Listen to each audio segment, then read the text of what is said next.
Voilà, donc je vais entamer ici voilà, une étude de relation, mais avec une infinité de droites. Donc ici, je vais prendre un ensemble qui est E égale l'ensemble des droites du plan.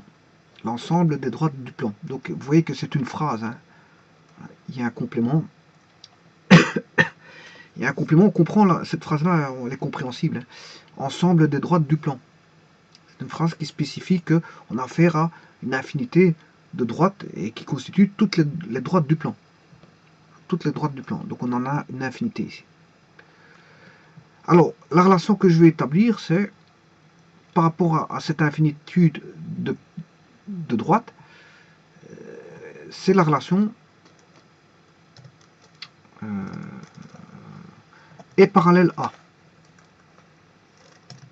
Est parallèle à. Alors, ça, c'est la relation R. R ronde est parallèle à. Maintenant, ce qu'on va faire, c'est de prendre un élément X appartenant à E et de prendre un élément Y appartenant à E et d'étudier la relation X parallèle à E. Donc X est parallèle à E. X est parallèle à Y. X est parallèle à Y. Je m'excuse. Voilà, on va étudier cette relation-là. Est parallèle à. En d'autres termes, la relation ici, elle est définie par deux ensembles, mais deux ensembles, on va dire, c'est un ensemble réfléchi sur lui-même, hein, de E vers E. De E vers E, et on va obtenir un graphe. Et on va étudier les propriétés de ce graphe. Graphe que j'appelle R, j'aurais pu l'appeler G. G pour graphe, R pour voilà, relation du graphe. Bon, donc ne perdons pas de vue que on va étudier la relation est parallèle à.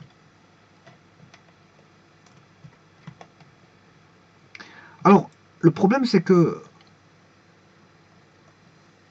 E est un ensemble infini est un ensemble de droites, l'ensemble des droites. Non, le problème c'est qu'elle en contient une infinité. Elle a une infinité de droites. Alors, contenir une infinité, c'est vrai que ça se dit pas, parce que bon, l'infini ça ne s'arrête pas, hein. Ça ne s'arrête pas, donc on ne saurait pas contenir l'infinité, ou en tout cas, on sait bien qu'il y a une infinité de droites. Qu'est-ce que c'est que l'infini? J'en sais pas plus, c'est toujours l'éternelle discussion. Bon, il y a une infinité de droites. Alors, ce que je vais faire ici, pour éviter de parler de l'infinitude, voyons voir déjà ce qui se passe avec 6 droites. Je vais prendre un sous-ensemble de E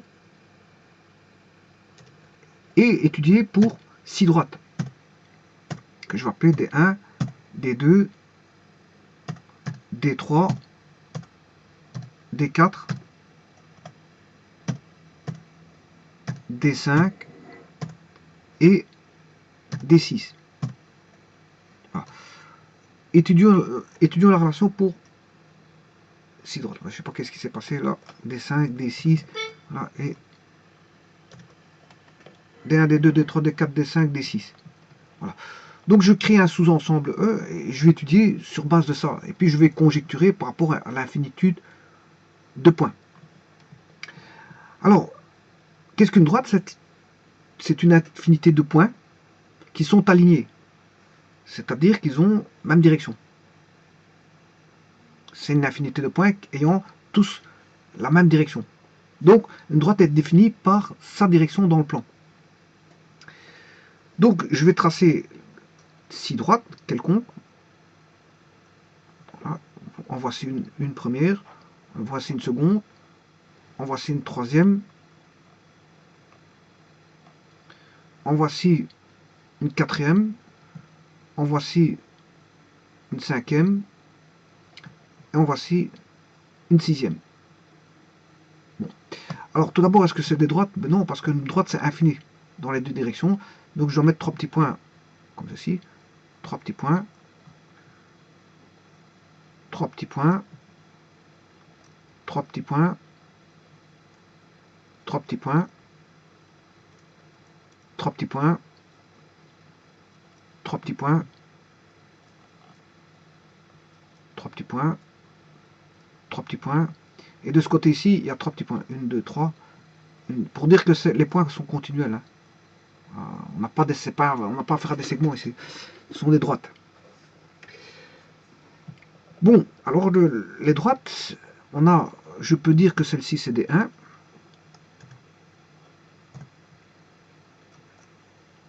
Des 2.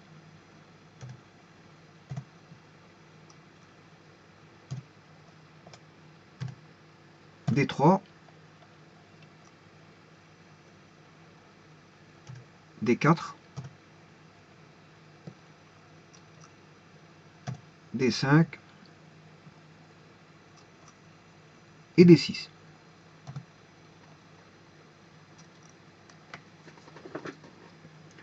Bon, alors on voit tout de suite que D1 n'est parallèle qu'avec lui-même. Si je ferai un petit tableau, j'ai D1 parallèle avec D1. D2 est parallèle avec lui-même, D2. D3, il est parallèle avec lui-même. D4 est parallèle avec lui-même.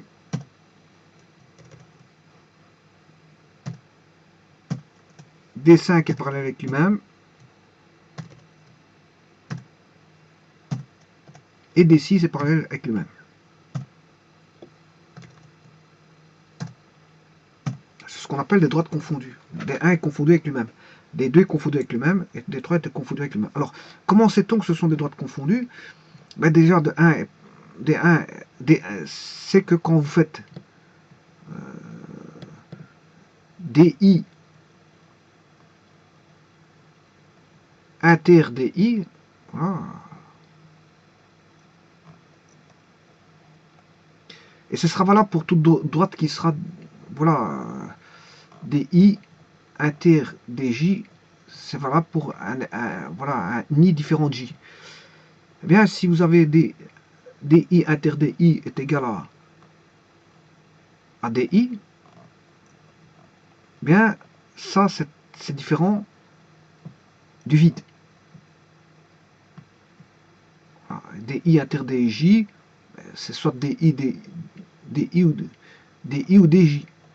C'est égal à DI ou c'est égal à DJ. Et là, encore une fois, c'est différent du vide. Donc, on a ici des parallèles confondus, ce qu'on appelle des parallèles confondus.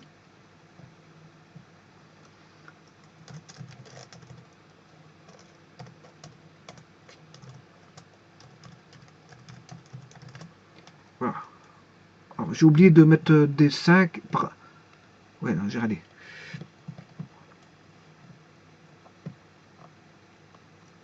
Alors ça sont tous des parallèles confondus.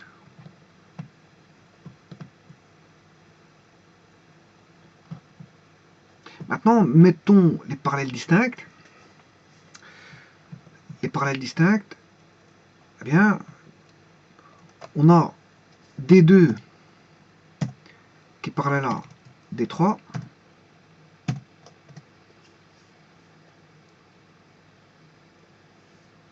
D4 est parallèle à D5 qui est parallèle à D6. Voilà. Alors, je vous rappelle que comme c'est des parallèles distincts, ben, si je fais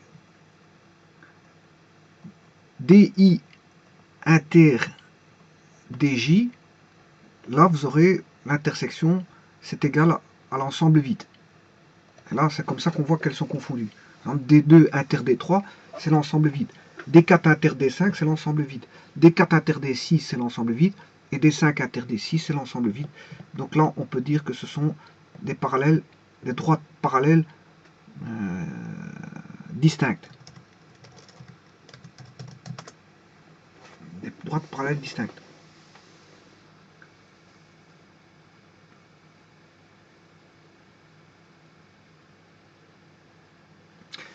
Voilà. Alors maintenant, ceci étant dit,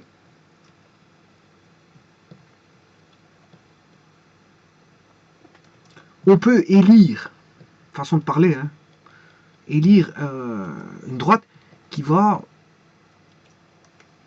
être le représentant de la direction. Une direction, peut-être, ça peut s'appeler delta. Hein. Delta, alpha, gamma, bon, c'est une direction. Un delta, si je peux appeler ça la direction ici delta, ici la direction phi, voilà, ben, la direction delta n'a pas la direction de phi. Voilà. Alors, mais on peut élire des droites qui représentent une direction. Par exemple, je dis que D2 est le représentant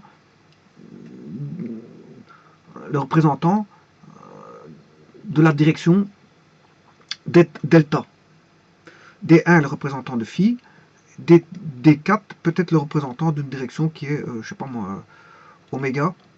Voilà, direction oméga, est le représentant de la direction oméga. Donc D5 aura la direction oméga, D6 aura la direction oméga, ce qui veut dire que D5 a la direction de D4, D6 a la direction de D4, D3 a la direction de D2 et D1 a la direction de lui-même. Ça veut dire qu'on élit un représentant et on peut comparer par rapport à ce représentant. Voilà, voilà. Donc là, la méthode établie pour voir E parallèle A, bien sûr, c'est par comparaison. On va faire des comparaisons. C'est une technique par comparaison. On va comparer deux droites, on va choisir deux droites, on va se demander si elles ont la même direction. Donc, être parallèle A, ça veut dire c'est d'avoir les mêmes directions. Donc, on va, pour voir si elles ont la même direction, on va les comparer. On va faire une méthode de comparaison pour voir si elles ont la même direction. Et dès le moment où on s'aperçoit qu'elles ont la même direction, donc elle vérifie la relation est parallèle A. Bon, donc c'est tout simple. Bon, mais ici, je le fais qu'avec 6 droites. Et puis, il faudra établir la relation pour une infinité de droites. Pour l'infinité de droites. Donc, c'est vraiment la technique à adopter, la méthode à adopter, elle est la suivante. Donc, maintenant, je vais établir le graphe. Le graphe, bien, on sait bien que c'est le couple, les couples. Hein, vous voyez que j'ai remarqué G, hein, c'est plutôt R. Vous pouvez appeler R ou G, mais j'ai décidé tout à l'heure que je l'appelais R, donc ici je mets R. Donc le graphe, je vais l'appeler le graphe, ben, on a D1 qui est parallèle à D1. D1 est parallèle à D1.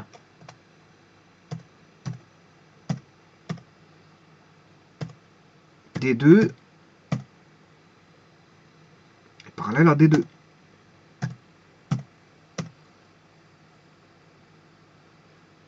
D3 est parallèle à D3. C'est le graphe de la relation qui vérifie est parallèle à. D3 vérifie, voilà, R vérifie la relation. Hein. Voilà, D3. D4 est parallèle à D4. D5 est parallèle à D5. Et on a D6 qui est parallèle à D6. Voilà.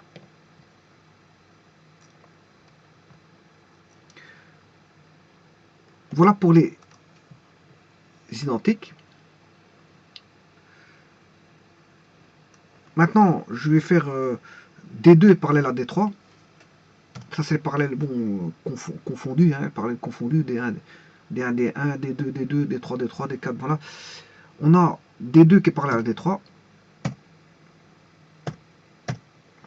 D2, D3 vérifie la relation, mais ce qui vérifie la relation, c'est aussi D3 parallèle à D2, donc le symétrique, la réciproque.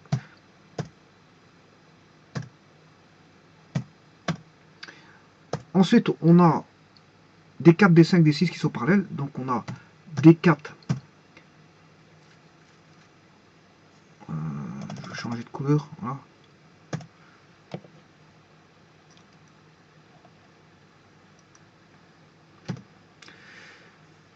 D4,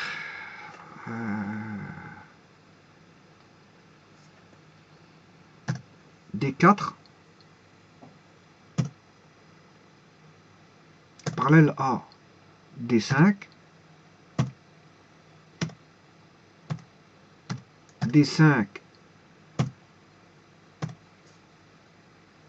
parallèle à D4.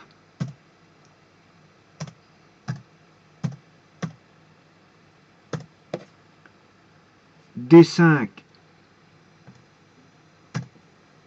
parallèle à D6. D6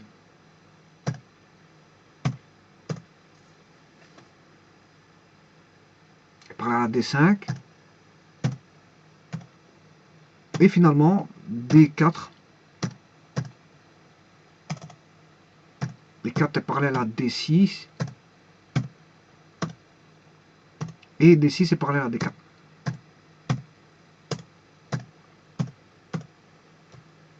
Voilà. Donc n'oubliez pas cette histoire de représentants. Les représentants, je vous les rappelle, d'ailleurs je vais les entourer, comme ça, bon, vous ne les oublierez pas. Vous pouvez revenir en arrière, de toute façon avec la vidéo. D1 est un représentant de lui-même, D2 représente la direction delta. Et D4 est un représentant de la direction W. Voilà, donc c'est sur base de cela que se feront voilà, les comparaisons. Alors maintenant, je vais mettre le diagramme sagittal, connaissant le graphe.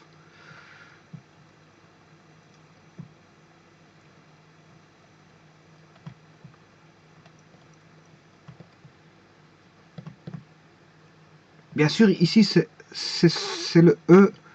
C'est pas encore celui-là, hein, je vous le dis tout de suite. Je ne traite pas encore celui-ci. Je traite celui-ci.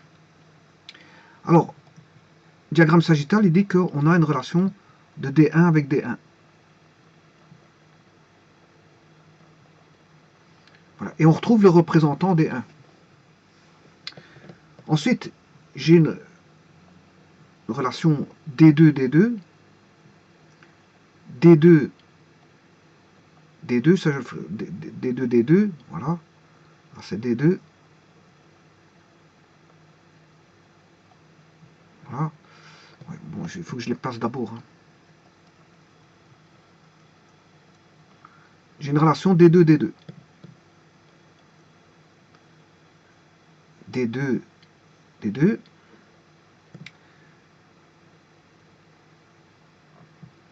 D3, D3. D4, D4. D5,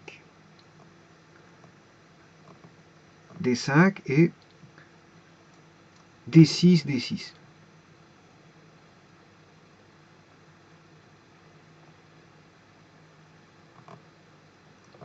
Voilà. Ensuite, on a la relation D2, D3 et D3, D2.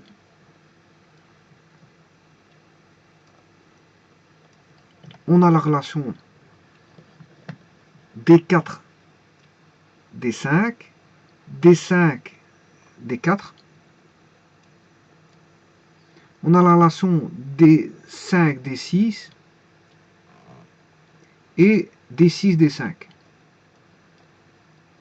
Ensuite, on a la relation D4, D6 et D6, D4. Voilà.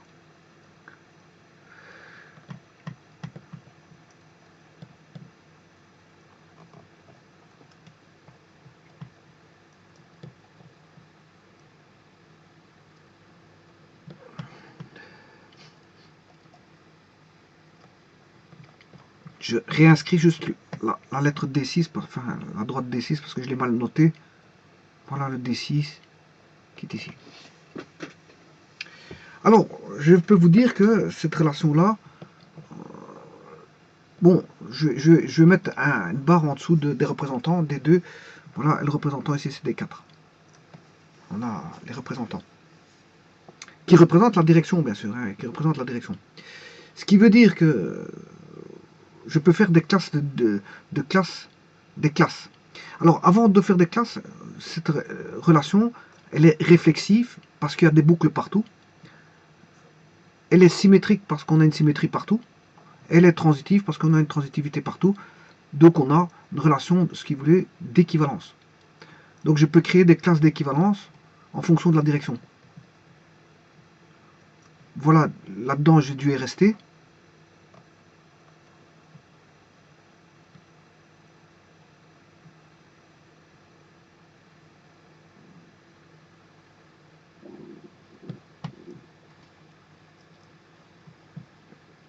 On va créer un peu plus de place parce que c'est vrai qu'il n'y a pas beaucoup de place et je risque que je vais reculer quelques petites choses. Voilà, D1, il est là. Je recule le D1, petite place. Je vais reculer le petit, celui-là. Voilà. En espérant que cette fois-ci, ça va aller.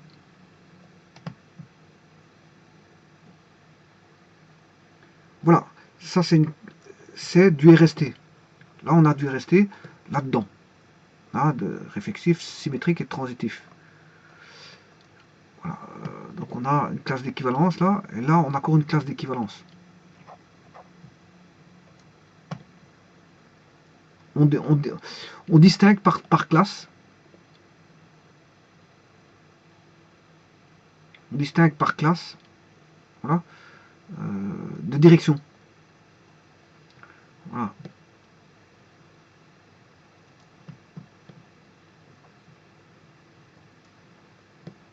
Donc on a bien le schéma de l'équivalence et on divise par classe pour avoir la classe, la direction de la classe. Donc c'est bien une relation d'équivalence.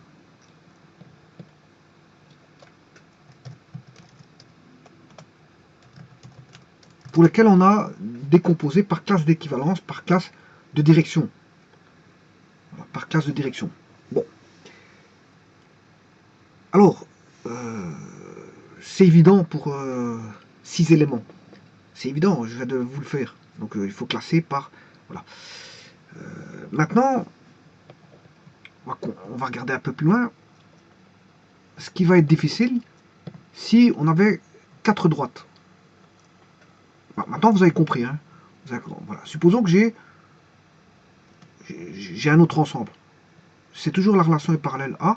Cette fois-ci, je vais conjecturer pour un ensemble de droites. Mais maintenant, regardons si on avait 4 droites parallèles. Comment ça se serait passé?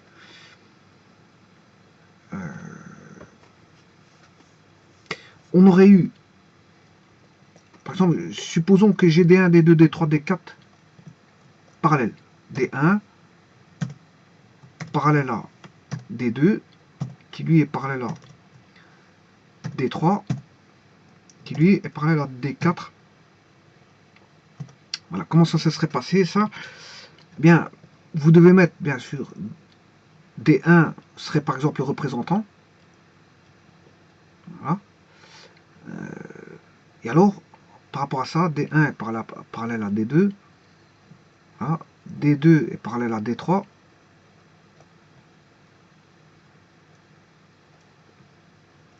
D3 est parallèle à D2 est parallèle à D3.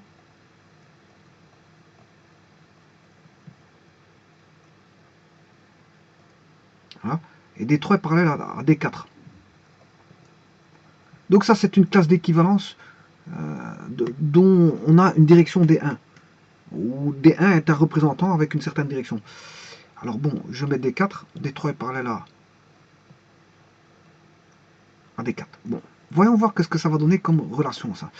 Regardez bien ce que ça va donner. C'est D1 parallèle à D2. Je vais mettre D1, D2, D3, D1, D2, D3 et D4. D4 est là.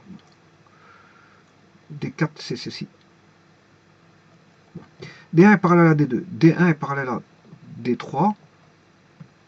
D1 est parallèle à D4.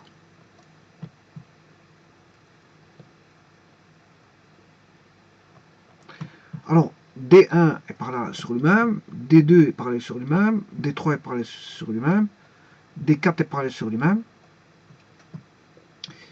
Alors, D1 est parallèle à D2, D3, D4, D2 est parallèle à D3 et il est parallèle à D4. On peut compter le nombre de flèches, hein, voilà, on peut formuler une formule pour compter le nombre de flèches, hein, c'est pas un problème ça. Généralement, ce sont les factoriels qui entrent en jeu.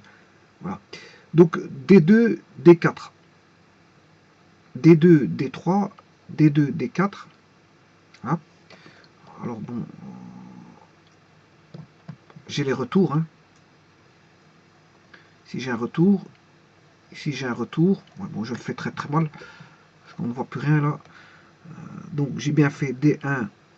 D1 est réuni avec lui-même, D2 avec lui-même, D3 avec lui-même, D4 avec lui-même. D1 avec D2, D1 avec D3, D1 avec D4.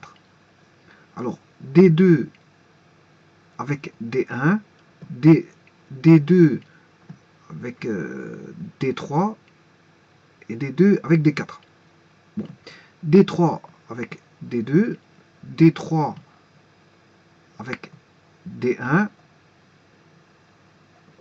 D3 avec D4. Alors, D4 avec D3,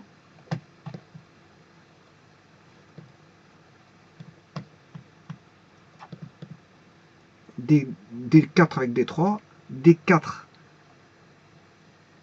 avec D2, voilà, et D4 avec D1. Vous voyez que le nombre de flèches commence à...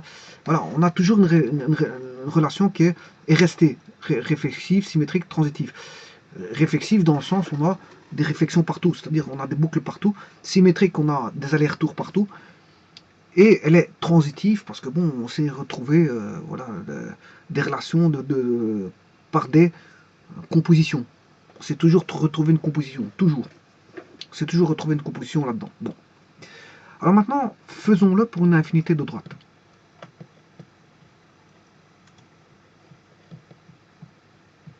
Maintenant que vous avez commencé à percevoir la chose, c'est que si vous prenez un ensemble, bon, on ne peut pas mettre une infinité d'éléments dedans, hein, je vous le dis tout de suite, bon, donc il faut entrevoir les choses. Alors, on aurait l'ensemble E, qui est l'ensemble infini, l'ensemble des droites, l'ensemble des droites du plan.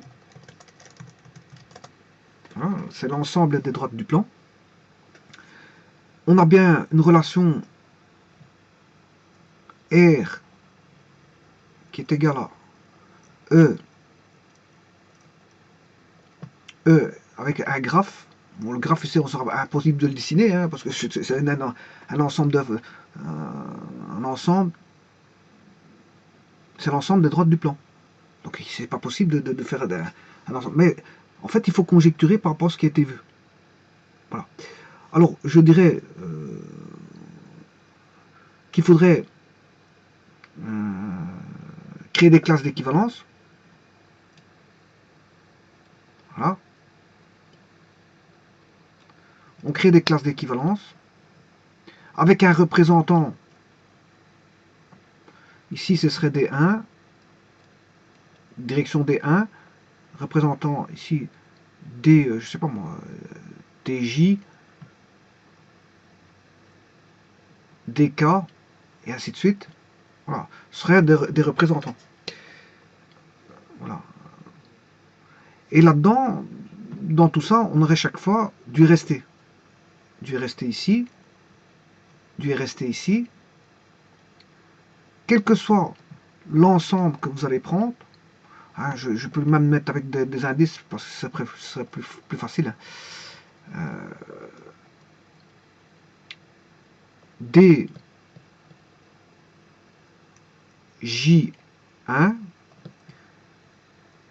DJ2, DJ3, DJ4. Voilà. 3 petits points.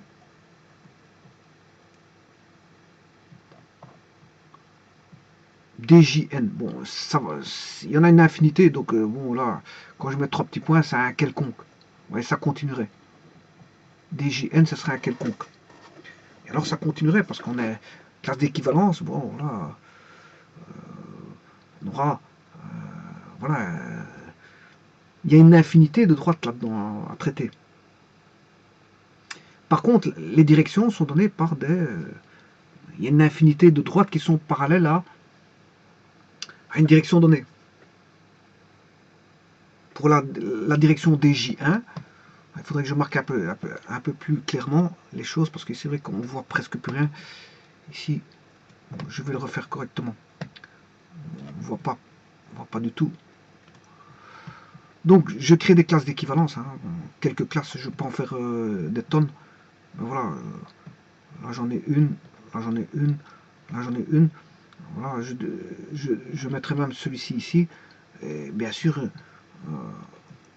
avec 3 petits points ici, 1 point, 2 points, 3 points. Il y a une infinité de classes d'équivalence ici. Voilà. Alors, je mettrai ici un représentant que j'appelle, c'est la droite D d'un J d'indice 1. Là, on aurait un équivalent qui serait DJ d'indice 2. Là, un équivalent quelconque DJ d'indice N. Voilà. Qui représente, ça, ce sont des directions. Hein. Donc, ce sont des directions avec des classes d'équivalence. Voilà. Et partout, là-dedans, on aurait du RST. Partout, partout, partout. Quelle que soit la classe que vous allez prendre, fatalement, comme on a une relation d'équivalence en totalité, voilà, la relation est une relation équivalente, mais toutes les sous-classes, toutes les classes que vous allez prendre seront des relations d'équivalence. Toutes les classes seront des relations d'équivalence, donc contiendront du RST. Voilà, donc c'est tout du RST ici. Donc réflexif, symétrique, transitif.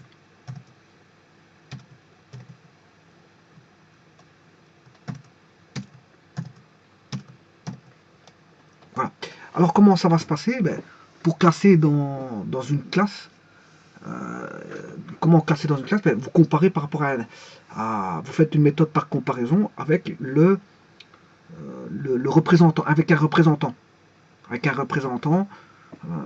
voilà, de la classe, et vous comparez. S'il a la même direction, mais il fait partie de la classe. Si il n'a pas la même direction, il fait partie de notre classe. Et là, vous comparez que les autres classes. Jusqu'au moment où vous allez trouver que cette droite est parallèle à, se place dans une classe, est parallèle à voilà, une direction donnée. Donc, parce qu'elle possède une direction. Donc, fatalement, on sait la classer. Donc, ce qui veut dire ici, on peut classer toute droite. Toute droite est classable. Toute droite est classable, parce que toute droite possède une direction, donc toute droite pourrait être classée dans une classe. Donc, ici, on pourra faire des classes. On pourra classer, si vous voulez.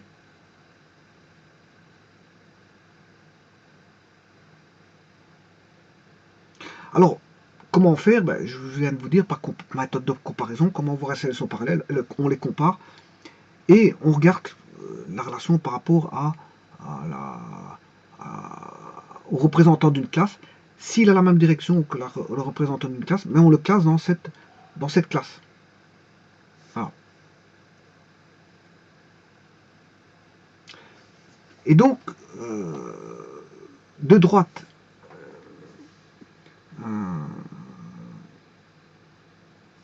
qui ne forment pas, si vous voulez, un couple du graphe, sont classées dans des classes distinctes. Voilà. Elles seront classées dans des classes distinctes. Donc on peut classer toutes les droites, si vous voulez. Et chaque classe, on peut la nommer comme étant une direction. Voilà, chaque classe se nomme une direction. Voilà. Et on peut choisir une droite quelconque d'une classe qui peut être classée comme un représentant de la direction. Donc là, c'est une relation qui est équivalente. Hein. Donc l'ensemble des droites du plan est parallèle à, en prenant l'ensemble des droites du plan, c'est une relation qui est équivalente. Et on peut classer par classe en suivant les classes de direction. Quelle que soit la classe que vous allez prendre, on a du RST, réflexif, symétrique, transitif. Parce que toute droite est parallèle à elle-même, toute droite peut être parallèle à une autre droite. Si elle ne l'est pas, c'est que elle sera parallèle à une droite, à une autre droite. Mais en tout cas, on pourra toujours trouver une droite qui est parallèle à elle ou pas. Si elle est parallèle à cette droite-là, ils auront la même direction, sinon ils auront des directions différentes et donc elles ne seront pas parallèles.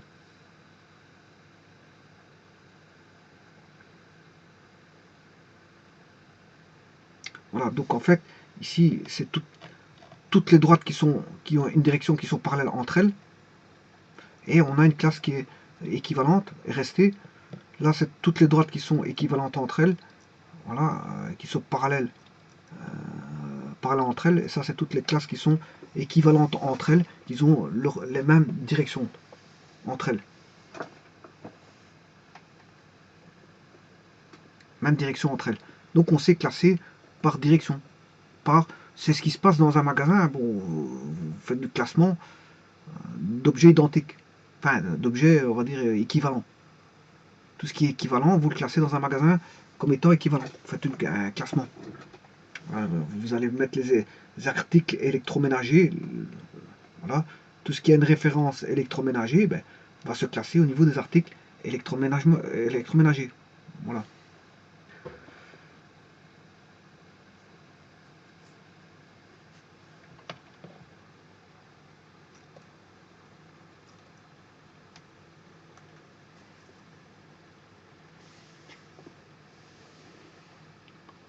Je vous remercie.